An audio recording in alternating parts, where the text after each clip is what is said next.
What up, nation?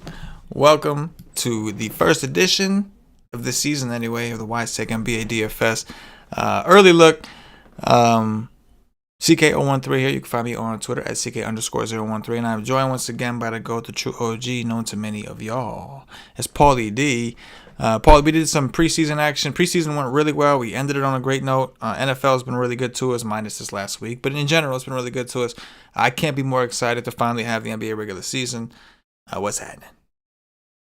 Yeah, baby. NBA is here to stay, and hopefully we don't get no mutated version of the coronavirus from England and we lose it again. I'm just hoping to have a complete season because we started off real nice last year too, and kind of sucked when it got interrupted and all that fuck shit happened. Oh yeah. Here's to a long, prosperous, continuous season. Yeah, and the worst part about, this is not the worst part of the pandemic, but but as far as us personally, we happen to have been doing really good at that. We had a lot of momentum at that time. We had a really good basketball season, and then obviously that came up abruptly, shut things down, made things difficult for us at the WiseTake Nation in general to keep the doors open and everything like that, keep things afloat.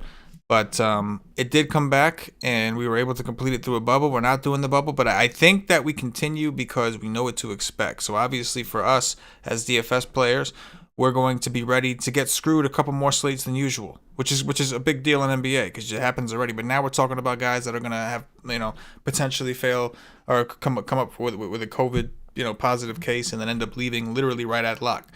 We've seen that happen in the NBA. We've seen that happen in MLB. It's happened all throughout.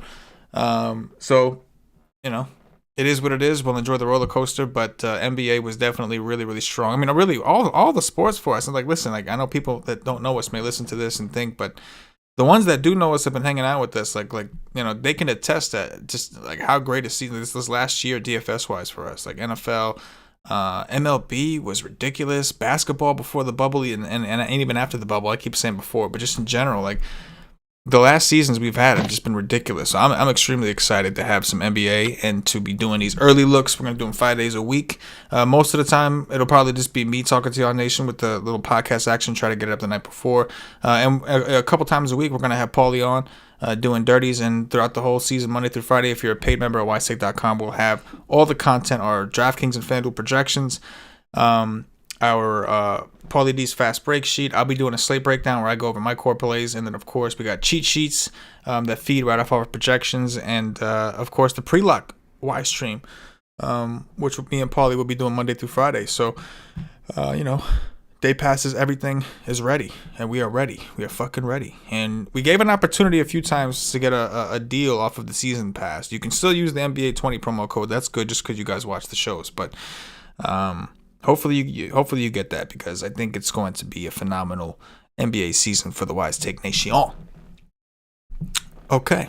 Yeah. So we had a little extra time in the beginning to do some plugs, get shit out the way, lay out a schedule, because we only have a 2-game slate. Now, listen, beggars can't be choosers. It's NBA, right? Although the preseason was good, man. I wouldn't mind having one more big preseason slate instead of a 2-game regular season slate, if I'm being truthful. But overall, Paulie, 2 games. What's generally your approach when looking at 2-game slates? It's similar to any sport with short slates. It's I usually just play some sort of cheap donkeys. I like to get as many teams as possible. So I'll be looking at the mini max, maybe the $1, maybe the $3 type contest, 20 maxes. It's just very difficult to get unique even if you are lucky enough to win. That's just the worst thing possible, I think, is chopping a nice prize 20, 30 ways or more. Basketball can give you some opportunity if you're willing to take some risk, but usually you're just burning teams. But I guess on opening day there's just a lot of unknown where there is some opportunity for some players that people aren't going to play for you to jump on and catch at low ownership. But there's just not that many combinations that are going to work out on 2-game slates. So I just kind of don't invest too much. Try to get as many cheap teams as I can and have some fun with it. And reload the next day with a real slate. Yeah, man. I completely agree. Um, it's a 2 game slate. Temper expectations. I know we're excited. NBA's here. Uh, my strategy remains the same every slate. It's just a matter of how much money I put into it. That could change, but more teams the better. That's just the concept, right? More teams you can afford, the better. You just want to have a lot of combinations. This is a sport where we have less variance. There's still variance. Trust me, there's still variance, but there's a little less variance than we have in baseball. A little less variance than we have in football. Which means that there's a little bit less randomness. So we're gonna want a lot of different combinations and do what we do. It's a 2 game slate, so it is what it is. Like probably gonna have some ties and all that, but it's just a little warm up to get us ready for the next day, which I believe is like a much bigger slate. And then Thursday, there's nothing. Christmas Eve, they always give the guys off Christmas Eve because there's a Christmas Day schedule, but no games on Christmas Eve. So we're gonna have like two quick slates and then nothing. The Christmas slate, and then it's really fucking on at that point. All right, Nation, it's time to get into it. Hit the like button. I'm starting to see some of y'all in the chat getting real excited about the NBA season starting. A couple of you we haven't seen since last NBA season. Good to see y'all. Make sure you subscribe to the channel, notifications bell on. Hit the like button if you haven't already. If you're listening to this on Podbean or iTunes, leave us some wonderful, wonderful reviews, and we're gonna start doing the dirty. We'll go game by game, just kind of break it down dirty style. I got the projection sheet anyway, so that works out best for these kind of shows. And we are going to start with the Golden State Warriors, Brooklyn Nets. We have a 231 total at DraftKings Sportsbook. The Nets are currently 7.5-point favorites at home. We will talk about the road team first, Paulie. So talk to me about the Golden State Warriors. Yeah, so this game has a significantly higher total. Two teams I expect to play very, very fast with not a ton of defense. Outside of really like Kevin Durant and maybe I don't know, Kevon Looney, there's like not a defensive player in sight on either of these teams. Um, Golden State, Steph Curry at 9-3. Probably not going to see him that cheap most of the year with the usage he's going to have with no Clay, no KD, no nothing. I mean, Andrew Wiggins and Kelly Oubre and whoever else gets some minutes are nice supporting cast pieces, but Steph Curry is going to have usage, similar to like James Harden without Westbrook last year. And until they make some sort of trade, most likely going to ship Wiggins and Oubre and some picks out for something big. It's going to stay that way, So Steph is probably my favorite stud on the slate. Maybe is one or two guys that'll be close, but I think he's got the highest point per dollar ceiling on the slate amongst the studs. And I think you're going to want some of the supporting pieces from Golden State. I don't expect them to go that deep. I heard Steve Kerr say he may go as deep as like 10 guys, but I think like the bottom 7, 8, 9, 10, or 8, 9, 10 guys in that 10 are going to really get minimum minutes. And you'll see Curry, Wiggins, Oubre get into the high 30s unless they get blown out or they do the blowing. So I really like Curry. I like what Wiggins did in the preseason. Got a lot of peripherals. His price is up there though, 7K. Kind of, it's like if he was 6, I'd be really into that. Kelly Oubre's price is tough too. Um,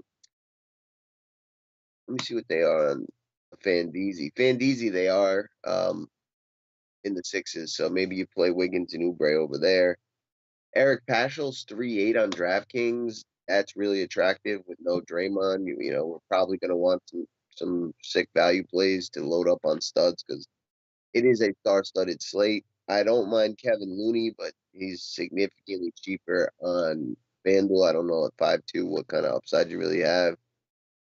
And then on the bench, it's definitely Marquise Chris. I think you're going to want to get some exposure to. I think he'll either play the 4 or the 5. I don't know how much time Weissman's going to get, but they obviously drafted him second overall, and he didn't play at all in the preseason. But I think they're going to expect to play him 25 to 35 minutes, and he'll probably eventually take over Looney's spot in the starting lineup.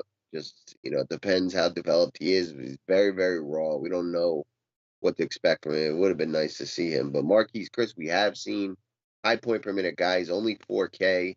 And Brooklyn has struggled versus bigs for a long time. So I'm with Marquise Chris.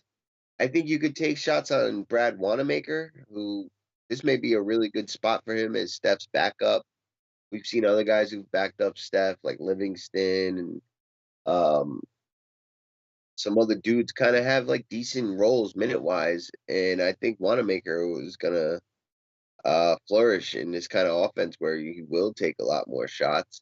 And then Kent Bazemore at 4-3, Damian Lee at 3-7. I like that. So like on DraftKings, it's Curry with the value guys. Paschal, Baze, Marquise Chris, Damian Lee, Brad Wanamaker. And if you want to take a chance on a Weissman, I don't mind it. But a 4-9, I don't see him playing much more than 20 minutes. And he probably will be a high point per minute guy, similar to like a Christian Wood.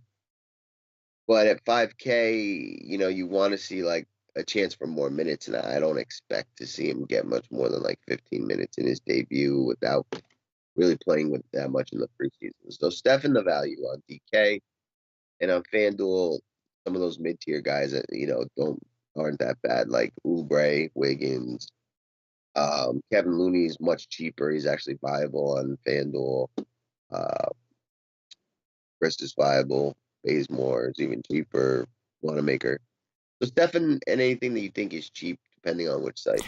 Yeah, Steph Curry is the best looking point guard for me as well. FanDuel 8,700, I think you're getting a pretty good deal. DraftKings, you're getting a deal at 9.3. It might not seem like it, but this is a 10K player, especially in matchups like this, right? We're not worried about Brooklyn defense, Kyrie Irving defense, Dinwiddie, none of these guys' defense.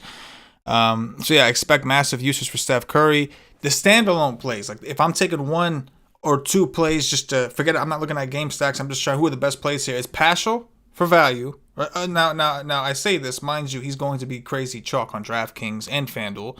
3,800 on DraftKings, 4,900 on FanDuel. They've already said he's playing. So assuming he's that starting four, we know last year he has the ability. Now he's playing with a different cast, right? He's playing with Wiggins and Oubre and Curry, so he may not be one of the go-tos. But if he is playing at the four, which I think he will, he's going to get opportunities for rebounds. What I'm a little worried about is he may be tasked, at least at times, of covering like a Kevin Durant or something like that, and we could see foul trouble or something, and a path to him kind of maybe busting his chalk. But I expect him to be one of the most popular value plays, and he looks like a pretty strong one. He projects really well for us with the expected minutes now that because Draymond's out, obviously. And the other guys, so Steph Curry and him, those are the two I'm plucking, moving on and doing some building around if I'm just trying to dissect the best plays from each team. If we're doing game stacks, that's where I think Wiggins and Oubre kind of come into the equation. They're like priced, like you said, like kind of right for what we expect to see from them. They both had usages somewhere in the 20s, which is good, but they're both very inconsistent scorers, which is not good because we know Curry is going to be the shot leader on this team, and they're going to kind of pick up the scraps whenever Curry's either off the floor or looking to get assists from Curry. So I do like them for tournaments, but more in like game stack scenarios. If we're going Curry, Wiggins, Oubre, Paschal, because we're going to stack the shit out of this first game, which is a viable strategy on a 2-game slate. That's where I would include them. The center situation, I don't know, man. Looney, Wiseman, it sounds like they're going to play three centers regardless, even if Wiseman was good to go. And Kerr said to start the season that he was going to ease a lot of guys in anyway. So 4,200 on FanDuel, I think maybe that's where we can give it a shot. But I kind of got to wait and see, even on a 2-game slate. But then again, do you really want to take any players that are going to get minutes out of your player pool on a 2-game slate? Not me. But yeah, upside players, yeah, Marquise Chris, massive upside. Problem is with Paschal in, I don't think we're going to see as much Marquise Chris as we did in the preseason because he is going to split time with Looney, Wiseman, at the 5 and 4 and all that good shit. But yeah, Paschal and Steph Curry look like two standouts for a show. Throwing Wiggins, Oubre, Game Stack City. Let's go. What about the Brooklyn side? Yeah, I really like Kevin Durant. Either site against his former team, hasn't been out there for a while. I was really impressed with him. The one shot we did get to see him the other day, and I just think he's gonna fucking smash in this role. I think he's like, wants to kind of be like a league MVP. And I was watching some highlights of him at the Rucker when he was a kid, and then the second unit of the Olympic team when he like schooled LeBron as like a rookie, and it just got me hyped on Kevin Durant. So I really like him. I think he'll be like the lowest owned stud on this slate, maybe besides like Kawhi. And I'm gonna have a ton of Curry. I really like this game to be close and competitive. The other game, I'm not so sure, and I'm not as convinced it's gonna be high scoring. Um, so KD, Kyrie, I like them both. I love Karis LeVert, but I'm just scared to play him at 6'5", although he could certainly crush that price. Not really that interested in Joe Harris. I feel like DeAndre Jordan's price is expensive, but uh, you know, he was a very, very high point per minute guy, and now that he's going to be moving into the starting lineup, at least that's what they're projecting. I'm expecting him to see like 25 to 30 minutes. He's viable, but not anything I'm that interested in. I guess after the studs, it's like the value guys we could see playing. And at this point, I guess toilet paper, Taurean Prince is the only guy that I'm very, very confident in at least seeing the minutes to pay off his price. Maybe TLC, although we didn't see much of that in the preseason. I don't know. Landry Shamet's a little too pricey on DraftKings for me.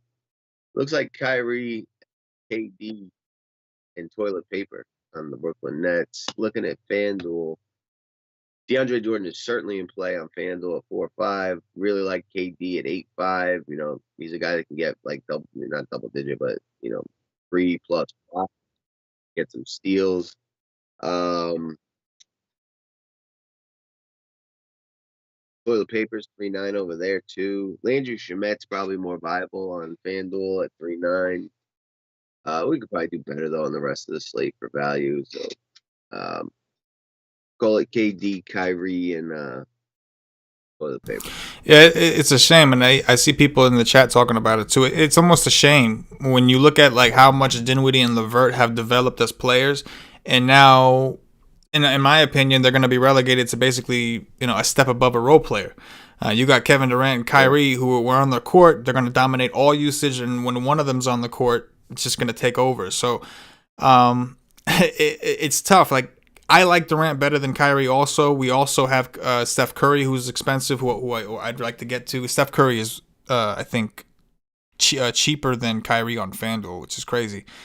But on DraftKings, they got it right. 9-3 versus 85. So Kyrie's fine, but I think Kevin Durant's the hungry one, right? Kyrie's a weird motherfucker. I'm sorry. He's just nothing wrong with being a weird motherfucker. You could be a weird motherfucker all you want. It's fine. No, I have no issues here with weird motherfuckers. But he's just a very strange guy. It has nothing to do with DFS. I just had to say it because I've been thinking it for a while. We haven't talked NBA, At Earth, he's like dropping incense on the court the other day. Yeah, it's like, yeah. I don't know. He's like, is that like some voodoo type? Is he like into voodoo and things like that? Do you think it's like when it wasn't working out with the Celtics, he had like little dolls of these motherfuckers and was sitting there poking? You know what I'm saying? Like, I don't know. He's up to some strange shit. That's all I'm saying. He's up to some strange shit. But needless to say, he's a phenomenal basketball player. Can't take that away from him. Yes. But I do like Durant more. Matchup wise, who is stopping Durant on this team? Like who? Nobody. Who? You? Me? No. Yeah. So yeah, I like Kevin Durant. I think he will be low because he's so close in price to Anthony Davis. At least on the pricing differences are pretty crazy. 9.8 on DraftKings for Kevin Durant. 8.5. It's crazy. What the fuck? But Kevin Durant, I do like for tournaments. I do like AD better in a cash game setting because we know what to expect, and he projects better. But I think you want to ride Narrative Street here, like Narrative Street. Kevin Durant hasn't played a fucking game in a long time. And I think he's anxious to kind of show. He signed a huge contract knowing he wasn't going to play in the first year. He's got something to kind of show. And he doesn't have to. He's got the money. But Kevin Durant, he wants to. He wants to come out here. He chose to tolerate the weird guy as a teammate. And he wants to show that he can make it work. He wants to show. That's what he wants to do. So, yeah. I like Durant also.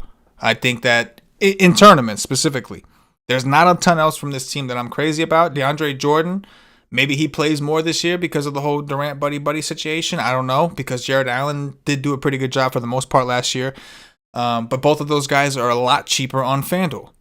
So it's tough. If Dinwiddie and LeVert drop a little bit in price, then maybe I could talk myself into it, because maybe they will have a bigger role than I'm expecting. But when we compare the numbers, when we look at the usage this year opposed to last year, Karis LeVert, well, you know what? I will say this. Karis LeVert, in the one preseason game he played, looks like he only played through one against Boston. He did have a 33% usage rate. He only played 21 minutes. So maybe I'm discounting LeVert and Dinwiddie as like a second unit players a little bit too much. And maybe in tournaments we should consider them, because that is a massive future rate. Like, he put up 23 DraftKings points in 21 minutes. Took 13 shots. So maybe they're looking at it like, yo, we're on the court. We just got to just do dirties. You know, that's what I would be looking at it. Like, we have to. Yeah. That's it. But tournament status, right? Like, you could easily game stack this. Picking one of Kevin Durant and then throwing in the other guys, like a center, LeVert, Dinwiddie. You could easily make this like a 4-4 type game stack if you think this game is the nuts. If you think this game goes to OT, doing dirties that way. All right, we'll go to the next one. We've got Clippers, Lakers, 222.5 total. Lakers currently 2.5-point favorites. This is the game that I think people are excited to see, even though, keep in mind, for fantasy purposes, that first game has a significantly higher total, right? We talked about a 231 total. This one has a 222.5. What do you like on the Clippers side? So, Paul George's price is really nice, and I think he's looking to have like a bounce back spot after kind of choking in the playoffs last year. Kawhi, I think, will be the lowest owned stud now that I think about it. Him or Durant, but I'm not as interested. I think Serge Ibaka's price is nice. What is it on FanDuel? On both sites, actually, probably better on FanDuel. He's 300 more, but the blocks. The Clippers bench I am interested in. Like, Luke Kennard is probably my favorite value play on the slate at 3.6. He just got paid today, like 4 years, something crazy million that you would never think he was going to get. Lou Williams, I could see having a blow up game at low ownership. Like, I could see the Clippers falling behind and then Lou Wizzle doing the dirty off the bench, kind of bringing him back. Like, last year's coach, Doc Rivers, didn't really like Lou, and he kind of really didn't play him last year. And it always fucking annoyed the shit out of me. I think this coach is going to give this guy a shot because he's the best scorer on the team outside of Kawhi. He might be a better scorer than Kawhi. Kawhi just does a lot of other things better. But Luke Kennard, really, really attractive at 3.6. And even on FanDuel at 4K, I can get behind as well. Probably my favorite value play on the entire slate. And then I do like some Lou Wizzle. I think that's it. We'll try to figure out who they're gonna play. I mean, if Terrence Mann's gonna get any legit minutes, I can get behind that. I'd probably, if I get to 100, 150 teams, I'd get 5% of Terrence Mann at 3.3 as well as a value play. And then like Baca, I think Marcus Morris is questionable at this point. If he gets ruled out, that would probably strengthen some of my liking for Kennard. Maybe Zubac gets into the picture at that point versus former Squadron. I think that's it though, and I do like Paul George. Yeah, I like you sneak that in there. Paul George is coming off like the worst fucking bubble performance like of all time. Coming off a terrible preseason, didn't really have much to say for it other than I miss my family, which is probably a legitimate case. But what's your excuse of a preseason, bro? You know what I'm saying? Like, I don't look at any development. I don't know. I'm with you though. He's cheap, but I like how you kind of snuck it in at the end. Oh yeah, and I guess I like Paul George because you have to like Paul George. It's beginning to. But you have to like him though. You don't want to, but you have to. He's 7'8". We're talking about a guy that's got, maybe he doesn't hit that ceiling and maybe the upside seems far away, but this guy has that kind of upside as a lot of these other studs, and he's significantly cheaper on both sides. So you kind of have to have some, right? Because he could hurt you if you take that stance of, no, this is preseason P. And I don't call it not playoff P, preseason P, or practice P, because he needs more practice. Then either way, if he does what he has to do at these prices, you're in trouble. So you're going to have to grab some. Everybody that's doing multiple teams is going to have some. The question is, do we bother getting any Kawhi Leonard, who's up in the price range of Anthony Davis, Steph Curry on DraftKings, Kevin Durant, who we talked about we like. And it's hard to gauge for me where he lies in this. They really didn't play a ton.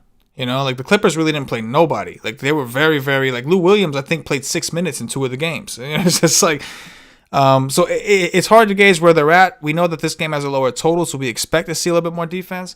I think that for tournament's sake, Kawhi is worth getting some exposure just because he is so low owned. But Paul George is naturally the one you're going to levitate. He's significantly cheaper, and he doesn't project for like the justification less, I don't think. Lou Will is probably my favorite tournament play from this team. I'm with you, right? We haven't seen him a ton, but I think he's going to get some run. I really do. I think that especially if Paul George continues to struggle, they're going to need somebody who could put the ball in the bucket besides him. And like you said, Marcus Morris, who is probably one of the best value plays on FanDuel at 4,200, power forward, is out if he does miss. They're going to need him even more. They don't have like Paul George, like Kawhi Leonard. After that, if you look at this team, it's really predicated around like defense for the most part. They try to play good defense. That's what they try to do. Serge Ibaka is not a bad defender, but he's really not a center, right? He's just really not. So in this matchup, it may not hurt him so bad, but I'm a little nervous about what it's going to be for their outlook for the rest of the season. Either way, I like Lou Will in tournaments coming off the bench. I'm cool with taking some shots on Ibaka, especially if he matches up with Montrezl Harrell. It's actually a decent matchup because Montrezl's not really the size to be a center either. He's just a fucking beast, so he does it. But Kawhi in tournaments, Paul George will have a little bit. It's easier to get some exposure to. I personally, along with you, Paulie, do like Lou Will though as like that contrarian. Well, we'll see how contrarian he actually is, but I like him to kind of come off the bench, do dirties, drop sevens, along with 3-pointers. What about the Lakers side? Yeah, we'll see Dennis Schroeder's status, which I think is kind of a big deal. I'm curious to see what their starting lineup is. I'm looking at a projected one, and I'm looking at Schroeder, KCP, LeBron, Davis, Marc Gasol. Like, I don't know. I don't think that's going to be what the starting lineup is. I think that they would actually start LeBron at the point guard and start Kyle Kuzma, who just got paid as well. But we'll see. But LeBron's fine. He's getting old though. I strongly prefer AD over LeBron. But if like LeBron is going to be starting at point guard, that would be an increase. If he's going to be starting at the 3, much less interested. I got no interest in Marc Gasol. KCP is fine at 4.2. Not really that exciting. A little bit more interesting on FanDuel at 3.7. And then Kyle Kuzma, Montrezl, and then Talon Horton Tucker just absolutely balled out in the preseason. And the 3 that I like for value, I think have upside. I think have low ownership, and will get the bulk of my own exposure after Anthony Davis. And if Dennis Schroeder does play, it just kind of hurts everything and would probably make me more so only looking at AD at that point. Yeah, man. I think Anthony Davis looks like one of the top studs on the slate. He won me a lot of money in the preseason. Holla at your boy. It just makes sense. We know that he's going to be more aggressive, rebounds, shots. LeBron is kind of taking a back seat, as he should, right? He takes a back seat sometimes, and he steps in when he feels he's needed. Not to say like he's not involved in the offense, just mean literally scoring from the actual scoring aspect. LeBron is obviously the triple-double threat. On this slate, probably one of the most likely to hit a triple-double because that's what he does, right? A little bit of everything. He's going to get some assists. He's going to play some point guard. But Anthony Davis obviously seems like the one whose ceiling's out just more in general. At least that's the perception.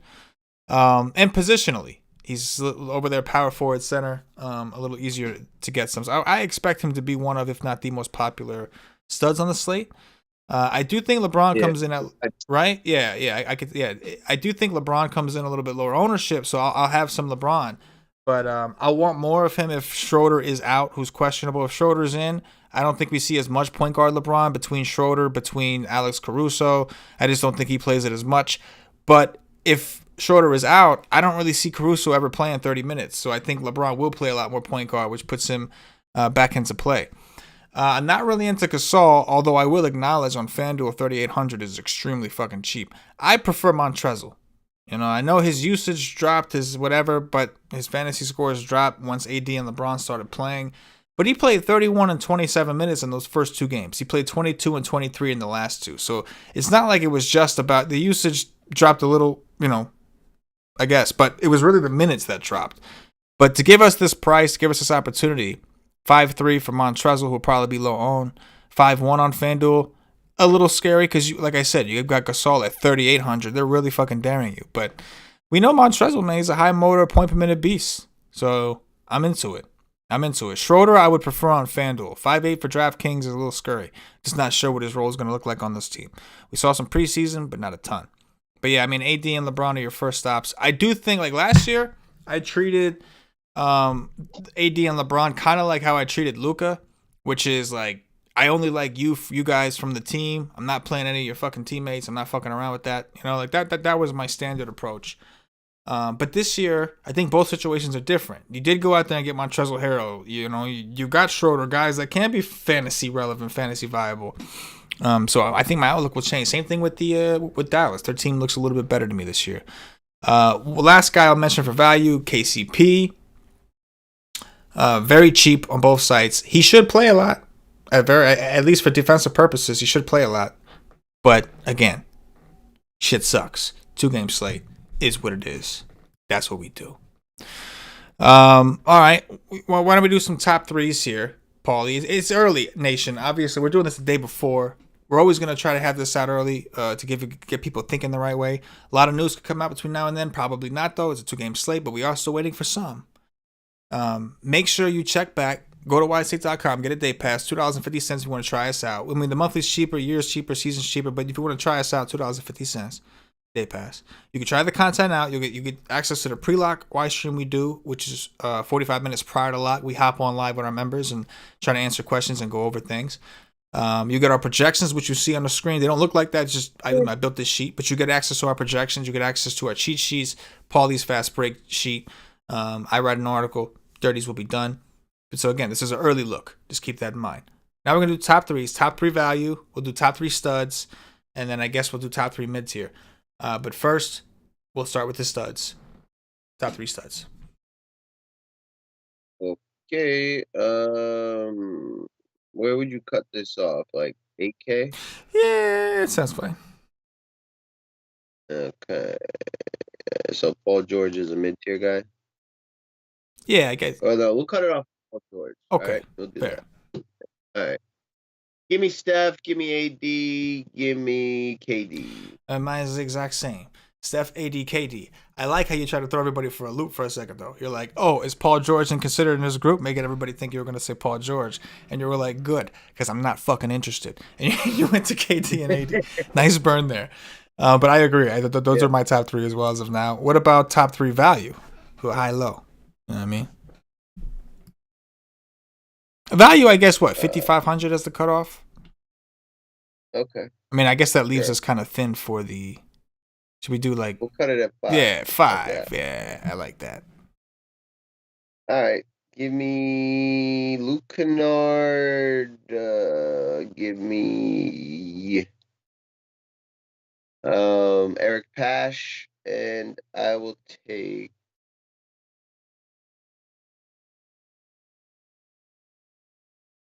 Marcus Chris. Boom. All right. So definitely Paschal.